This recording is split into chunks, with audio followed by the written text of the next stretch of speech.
18వ శతాబ్దానికి చెందిన పలనాటి వీరాచార పీఠాధిపతి పిడుగు భద్రయ్య గారి సమకాలీనులైన మా ముత్తాత గొట్టిముక్కల చంద్రయ్య గారు పీఠానికి పీఠాధిపతులకు అత్యంత సన్నిహితులుగా, ఆచార ఉద్ధారకులుగా, వీరకథాగోష్ఠికి పెట్టింది పేరుగా వీరిని ఎంతో గౌరవించేవారని తలపండిన పెద్దలు చెప్పేవారు. పాలకొల్లు నరసాపురం నుండి నెల్లూరు వరకు ఆచారాన్ని జరిపించిన ఘనత వీరికే ఉంది. వీరు ఆనాటి అవిభాజ్య గుంటూరు జిల్లా పలనాడులో భాగమైన గణపవరం గ్రామంలో జన్మించారు.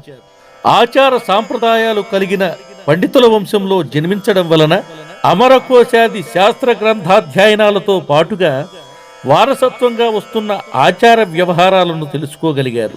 ఆచార కార్యక్రమాలలో అత్యంత కఠినంగా నియమాలను పాటించేవారని, ఆచార విస్తరణలో బ్రహ్మనాయుడు గారినే ఆదర్శంగా తీసుకున్న సామ్యవాదిగా ఆయనకు ప్రత్యేకమైన గుర్తింపు కూడా ఉంది. ఆయన ప్రక్కన తిరుగుతూ చెప్పిన పనిని చేస్తూ ఆయన చెప్పే కథలను విని నేర్చుకున్నవారు ఆయన పేరు చెప్పుకొని చాటుగా కథలు చెప్పుకుంటూ తర్వాత కాలంలో విద్యావస్తులుగా మారిన వారు కూడా ఉన్నారు. కేవలం విద్యావస్తుగానే కాక సంగీత సాహిత్యాలలో, శాస్త్ర విషయాలలో కూడా నిష్ణాతులుగా కీర్తి ప్రతిష్టలను పొంది ఎన్నో దండకములను, అంకమ్మవారిపై ఎన్నో పాటలను, శ్లోకాలను, చెన్నకేశవ స్వామిపై మంగళహారతులను వ్రాశారు.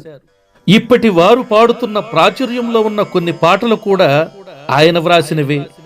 మన పలనాటి వీర చరిత్ర మౌఖికంగా పితృపుత్ర క్రమముగా వస్తున్నందున అసలైన కథా సాహితీ రూపాన్ని వీరు మా తాతగారికి అందించడం జరిగింది. యథావిధిగా మా తండ్రి గారికి వారి నుండి మాకు సంక్రమించింది.